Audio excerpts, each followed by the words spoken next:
in the procedure in was by far the more occluding and impacted. The patient joked that this wax has probably been in their ears for around 45 years.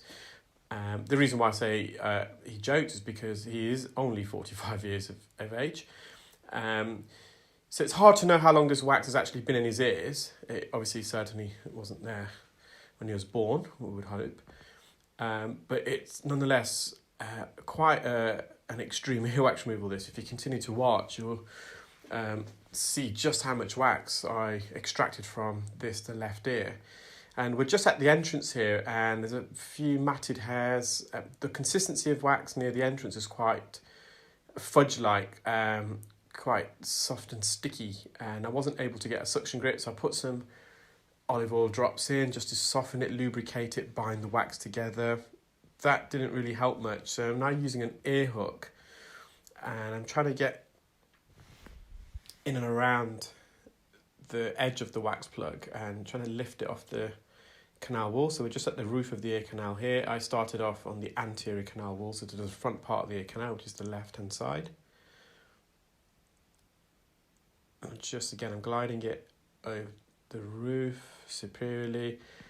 Now, the core of this wax was quite soft, so the hook was more or less dissecting this plug of wax like a hot knife through butter. So I therefore now using a Jobson horn, and I carefully glided the Jobson horn on the back part of the ear canal.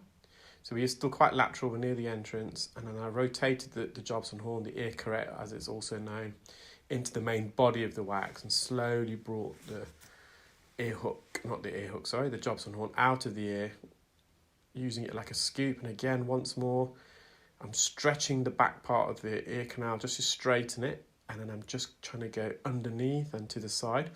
We've got to be careful here that we don't make contact with the canal wall, because that can be really uncomfortable. So this plug of wax is almost like chewing gum. It's an analogy that I use quite often to describe certain types of wax. And it is really, really impacted. So I've just gone back in with the hook again, because I created a bit more of the opening, and I again just slice through there.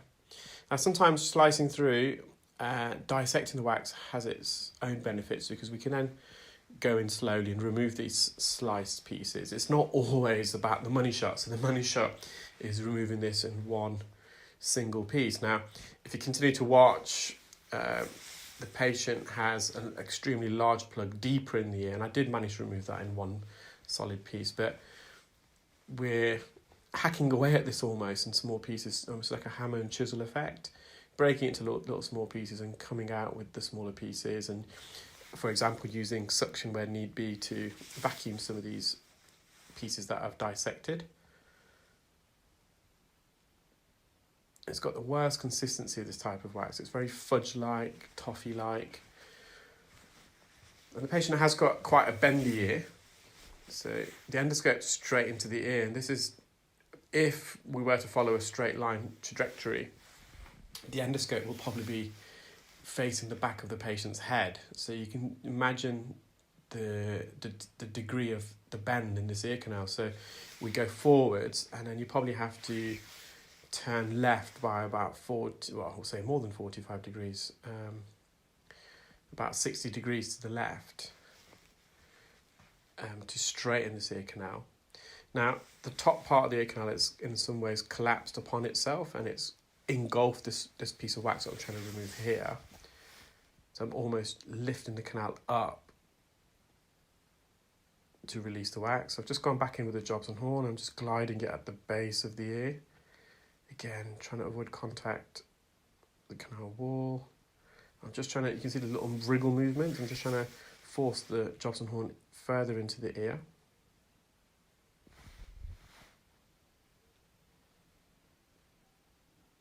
I've just managed to get in and behind and slowly extract some more soft sticky wax. And you can see that the Jobson horn is making an imprint. It's indenting the surface of this wax because of the consistency. But again, just going in a bit deeper.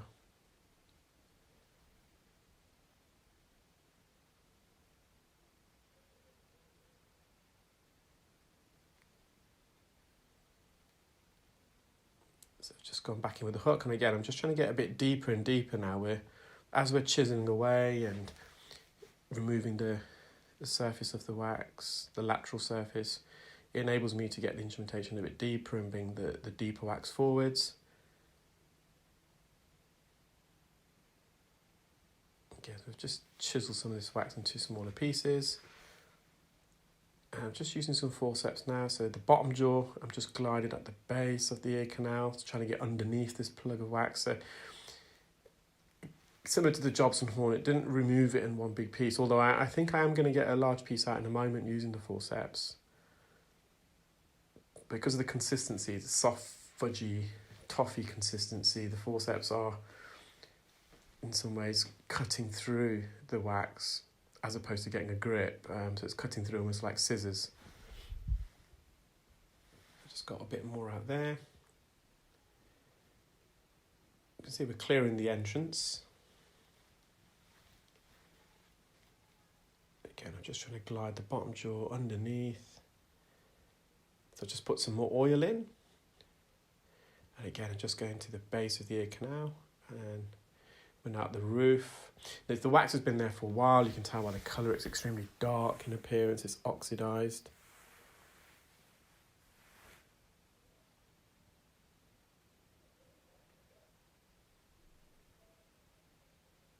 The patient's wife was threatening a divorce if he didn't get his ears cleaned out before Christmas. So when you've got a hearing loss, not only does it affect the individual themselves, i.e. in this case the patient who has the earwax, but it can also be very frustrating, is probably the best word, for their significant others, friends and family, because they're not able to engage in conversation with them, they're constantly having to repeat themselves, and it affects the whole family, hearing loss does.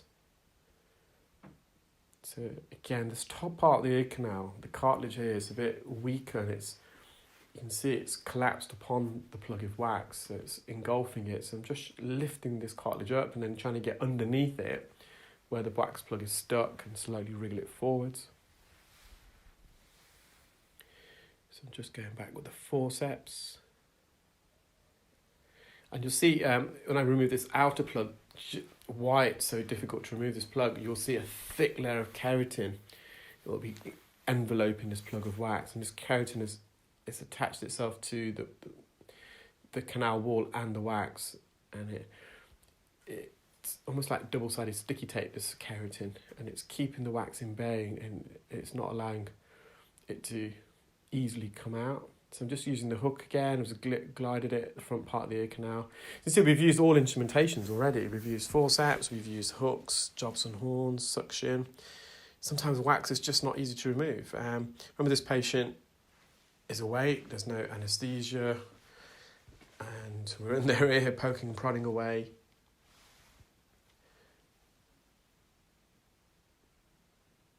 If the patient was asleep or we had some local anaesthetic, we can be probably a bit more gung-ho in our approach because we're not worried about causing any discomfort and pain. But for me, my main priority is to ensure the comfort of my patients. So you can see that keratin layer that I was referring to earlier at the base, that white coating around the wax, and that's keratin. So we've had to detach that from the canal wall, and that was what was keeping this plug in place. So it's a huge piece here, and after I moved that, I thought, well, that's the procedure concluded with, but there's not. There's another plug of wax there, and this plug is actually larger, believe it or not. The still image that if you saw the thumbnail, if you continue to watch, you'll see them again at the end. That is of this plug, and I was quite surprised that the ear could hold this much wax. Now, if the patient has keratosis obturans, which is an accumulation of dead skin, keratosis, because it's dead skin, it can coil itself, it can fold upon itself, it can compress itself, so you can remove a tremendous amount of dead skin. Imagine you've got some soft ribbon and you're putting it in your drawer and it's loose, and you can put it in ribbons and overlap it, fold upon itself, and you can store a lot of ribbons in a drawer. But with wax, this wax is a lot more firmer, it's harder, you can't compress it and you can't squash it into an enclosed cavity. So I was really, really surprised by the amount that removed. So we're trying to bring this forwards, and again, it's just trapped near the first bend. So just gone back in with the hook, and again, it's got to get the hook deeper and deeper. I'm trying to embed it, stab it into the core, and I'm bringing it forwards, but it doesn't want to come out. You can see it is coming forwards, but it's getting trapped at the second bend, just to the left here, where the canal wall is. That's the second bend, and this is where the patient's got a very bendy ear canal.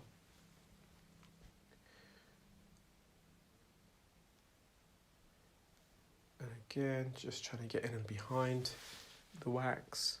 You can see there's a lot of hair there. So we know the patient's been using some cotton buds, because these hairs shouldn't be this deep in the ear. Or we know that the patient's been trimming their ear hairs and not blocking the ear canal, so the hairs are just flown in. But I suspect also they've been using cotton buds and pushing it further in.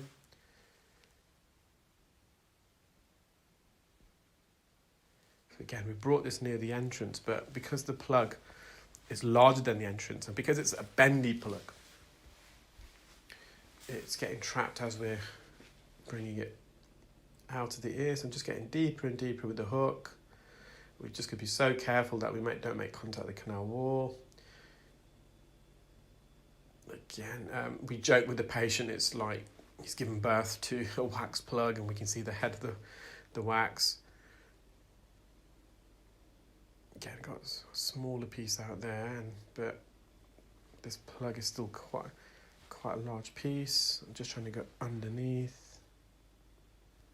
I tried going over the top, so it wasn't coming out, so I thought, let me go underneath, but don't think that made much difference. So just gone back to the top of the ear canal again. So we glide the hook in. So the hook itself is horizontal, and then once we're in the position, we rotate the hook clockwise by 45 degrees to embed the tip of the hook into the wax plug. And in this case, it's the other way around. We rotate the hook anti-clockwise. And now that I've stabbed it to the base, as I'm bringing it forward, I'm turning the hook so it's coming out. So we've got half of this wax protruding out of the ear canal, but I'm just going back in to get the other half, and it still keeps coming, and it's a huge piece, and it's almost folded upon itself. If you wait till the end, you'll see the video. So the patient does have a bit of a longer than average ear canal, which explains why there was so much wax in there. So this is the patient's second right ear. So again, near the entrance, this wax is really, really soft and gooey. Used the hook, it just dissected it. So I've just gone back in with suction. I'm going to mop up near the entrance first. Then I think I'm going to put some olive oil drops in, just to change the consistency of this wax, the lateral surface.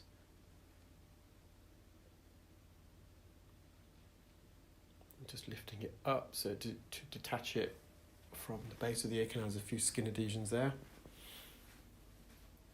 And as I'm got a suction grip, I'm always working the wax and manipulating it and coming away as well, so coming out of the ear to bring it forwards. So it's near the entrance. I've just glided the hook in, and the Jobson horn. I think it just cut through, almost like an ice cream scoop. It scoops some of the wax, but not all of it in one singular piece. So that piece of wax is dropped into the concha bowl, so the bowl of the ear canal, outer ear canal. Just gone back in and slowly just... When we teach our clear wax delegates, I always ask them to use the Jobson horn, almost like use it with like a paintbrush motion. So you're gently or like a duster. You don't want to be too aggressive with it. So I've just gone back in with the hook and got another piece out.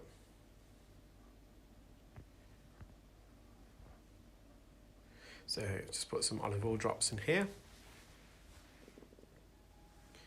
Okay, I'm just lifting this away from the front part of the ear canal. You can see the skin adhesions there.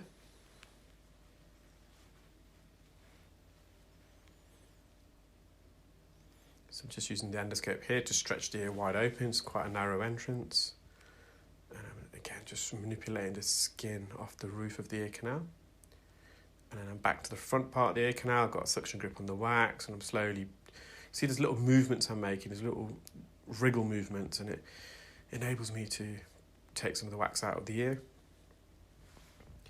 So we've just got some remaining wax quite deep in the ear, but before I get that, there's a bit of a blind spot in both ears as you look into, so in the case of the right ear where we are now, when you enter the ear canal just to the left, it's almost behind you, there's a little blind spot there where you can often have wax, and in the case of the left ear, it's on the right hand side. You're going with the endoscope and then it's almost back upon yourself. There's a little blind spot there where you can often get wax build-up, and quite often if you detach the wax from that blind spot, it helps facilitate the removal of the remainder of the wax. So this wax is a bit harder than the bit near the entrance. So there's the patient's eardrum. Ear canal's nice and clear. Just going to mop up near the entrance, and stay tuned because you're going to see some still images of the wax.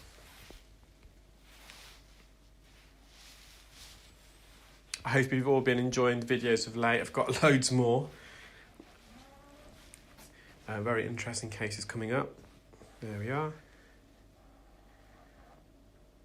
So the patient's got no excuse now. These are some close-ups now. These are close-ups with the eye clear scope, but I'll have some still images in a moment. There's that long piece.